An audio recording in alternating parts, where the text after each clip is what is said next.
ભક્ત કવિ નરસિંહ મહેતા યુનિવર્સિટીનો ચતુર્થ પદવીદાન સમારોહ 18 એપ્રિલે યોજાશે। નમસ્કાર, સહજ ન્યૂઝ સાથે હું છું ગોપાલ ભેસાણી।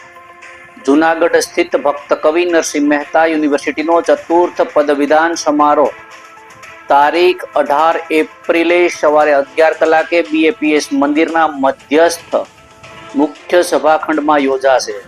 સમારોહમાં ગુજરાતના રાજ્યપાલ શ્રી અને કુલાધિપતિ આચાર્ય દેવવ્રતજી ગરિમામય ઉપસ્થિત રહેશે।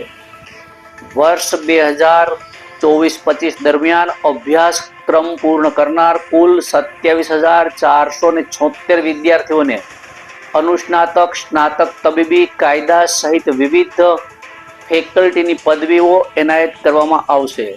ઉપરાંત 36 વિદ્યાર્થીઓને સુવર્ણચંદ્રકથી સન્માનિત કરવામાં આવશે, જ્યારે 109 વિદ્યાર્થીઓને પીએચડીની પદવી આપવામાં આવશે।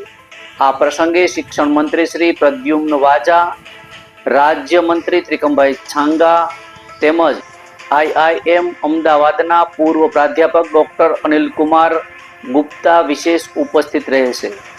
સમારોહને સફળ બનાવવા કુલપતિ પ્રોફેસર ડોક્ટર પ્રતાપસિંહજી ચૌહાણ, જિલ્લા કલેક્ટર અનિલકુમાર રણાવસિયા, પોલીસ અધિક્ષક સુબોધ ઓડેદરા સહિત અધિકારીઓએ સ્થળ નિરીક્ષણ કરી તૈયારીઓની સમીક્ષા કરી હતી। બ્યુરો રિપોર્ટ, સહજ ન્યૂઝ, જૂનાગઢ।